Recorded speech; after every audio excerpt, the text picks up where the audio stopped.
Bonjour. Le dictionnaire des synonymes nous joue des tours. Ces dernières semaines, je vous ai parlé de la ligne de flottaison comme une métaphore d'un niveau de stress, des 4 portes pour la faire baisser: l'environnement, l'attention, être présent et ralentir. La semaine dernière, je vous ai parlé de la première porte, l'environnement. Pour relire ces chroniques, les lignes de flottaison, les 4 portes d'entrée et l'environnement, rendez-vous sur nicoladelio.fr. Il est à présent temps de passer la deuxième porte, mais avant de la franchir, prenons un moment pour écouter à cette porte. D'ailleurs, pourquoi dit-on écouter à la porte plutôt que de dire entendre à la porte? Parce que si on entend à la porte, nous n'aurons qu'un bref aperçu fugace de ce qui se passe derrière. Alors qu'écouter, c'est carrément pas pareil. On se rapproche, on se concentre dans un geste actif. Pourtant, le dictionnaire des synonymes les présente comme assez proches. Écouter et entendre. C'est comme si nous disions que voir équivaut à regarder.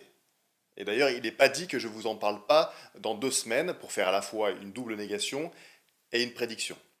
Le rapport avec la baisse de ligne de flottaison, rien que le fait de passer d'une posture passive à une situation active, déjà, ça change beaucoup.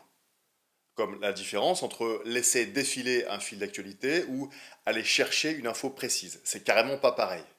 Ça prend beaucoup moins de temps d'abord, et il y a moins de chances de se retrouver saturé d'informations qui vont nous encombrer l'esprit.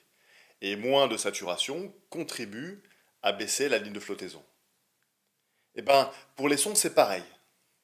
C'est carrément pas pareil d'entendre et d'écouter, parce que si vous vous placez à un endroit et que vous restez immobile, silencieux, que ce soit chez vous, au travail ou à un arrêt de bus, si vous entendez tout ce qui vient, ça ressemblera à un fouillis épars. Alors que si vous écoutez, même pas besoin de fermer les yeux, mais si vous êtes confortable avec ça, et si la situation le permet, pourquoi pas. Prenons l'exemple de l'arrêt de bus. D'abord les sons juste autour de vous, à 2-3 mètres. Les bruits de pas d'un passant. Un peu plus loin, quelqu'un qui parle au téléphone. Au bout de la rue, une voiture qui arrive. De l'autre côté, un oiseau sur un arbre qui tient probablement un discours aussi intellectuel et poétique que j'ai faim ou j'ai envie de me reproduire, en alternance. Un autre oiseau qui lui répond, un cuicui aussi lyrique et romantique que moi aussi, moi aussi. Puis, encore plus loin, une moto au loin. Et enfin, le murmure de la ville que l'on ne perçoit plus, sauf à en reprendre conscience. Ce petit exercice, vous pouvez aussi le faire au bureau.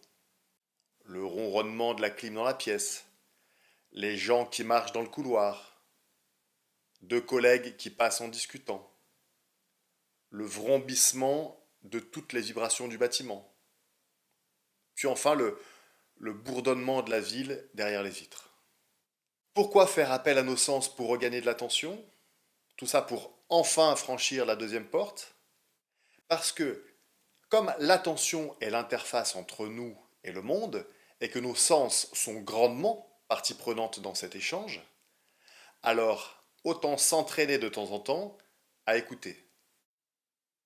Nous sommes tellement tout le temps saturés de sons, de bruit, que se concentrer sur un événement sonore en particulier peut nous aider à faire émerger une empreinte à partir d'un brouhaha. Peut-être que ça nous plaira, peut-être que ça ne nous plaira pas, mais ça sera une sensation plus précise. Parce que si on place l'ensemble de votre dîner dans un mixeur, entrée, plat, dessert, qu'on agite le tout, qu'on vous sert ça ensuite dans une soupière, ou si chaque plat est séparé, bien à part, chacun dans son assiette, c'est carrément pas pareil. Apprenons à déguster ces sons, à les écouter, plutôt qu'à juste les entendre. Merci de m'avoir écouté. À vendredi.